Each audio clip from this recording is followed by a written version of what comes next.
from Juba, on air and online. This is iRadio News.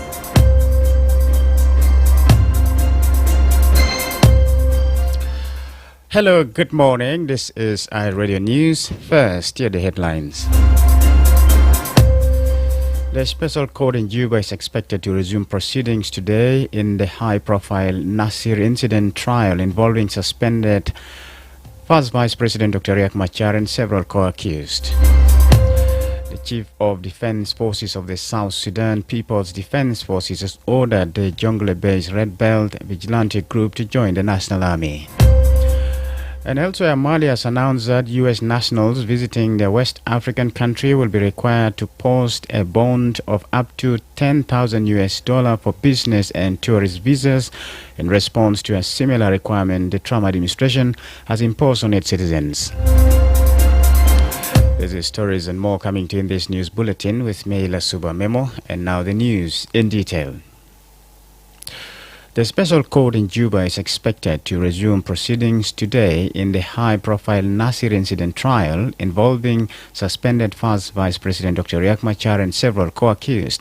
The session was adjourned last week on Wednesday to allow a forensic expert to appear before the court and testify on key prosecution evidence.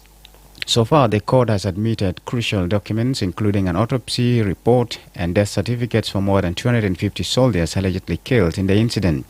However, a digital forensic report prepared in South Africa was not admitted due to privacy concerns, questions about its authenticity, and the absence of a legal cooperation agreement between South Sudan and South Africa. Presiding Judge Justice James Alala ruled that the report could only be reconsidered if the expert who prepared it appears in person for cross-examination.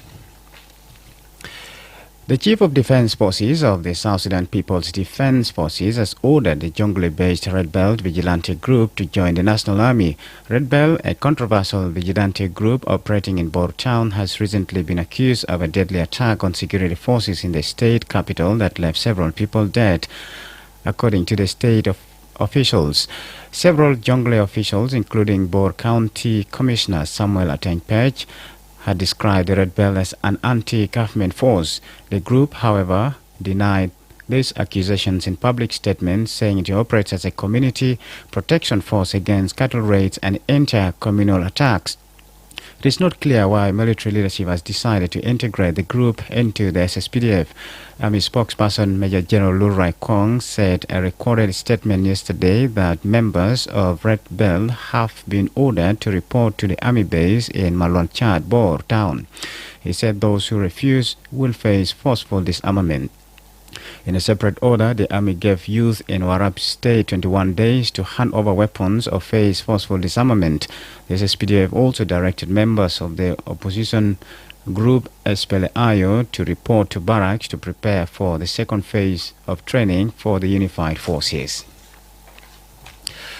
The Minister of Information in the Abia administrative area has commended the Ngok and Twitch communities for maintaining peace despite recent clashes between the government and opposition forces in the area.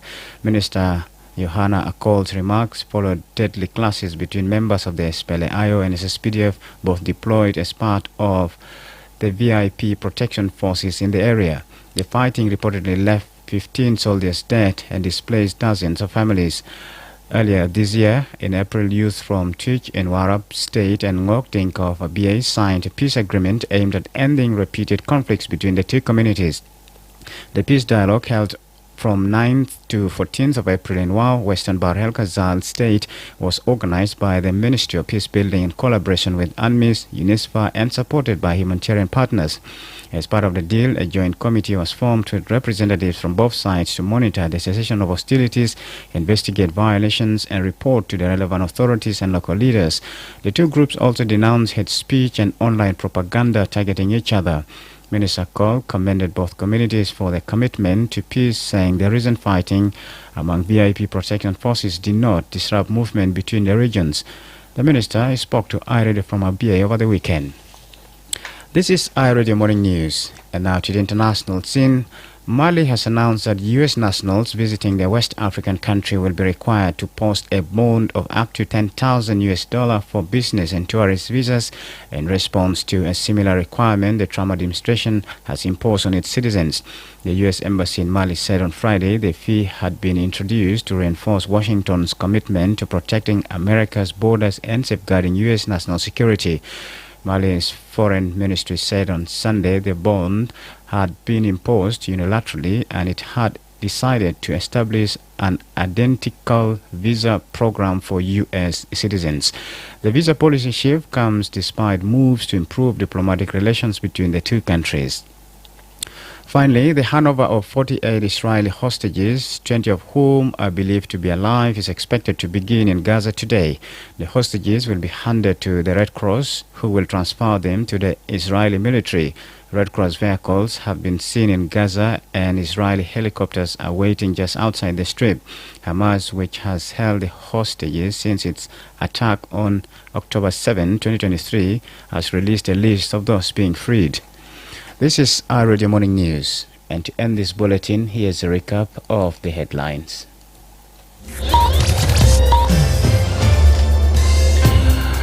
The special court in Juba is expected to resume proceedings today in the high-profile Nasir incident trial involving suspended First Vice President Dr. Riek Machar and several co-accused. The Chief of Defense Forces of the South Sudan People's Defense Forces has ordered the Jonglei-based Red Belt vigilante group to join the National Army. And Mali has announced that U.S. nationals visiting the West African country will be required to post a bond of up to $10,000 for business and tourist visas in response to a similar requirement the Trump administration has imposed on its citizens. That's the end of our Radio Morning News. If there is a story or an event you'd like our radio to cover or report about, please send us a text message at +211 925 287 It's also a WhatsApp number. Follow us on X at iRadio Juba, like our Facebook page, Our Radio. Subscribe to our YouTube channel at iRadio South Sudan. You can also visit our website and listen to us online at www.iradio.org. Stay tuned for the news in Arabic at 8 o'clock and Lasuba Memo. Thanks for listening.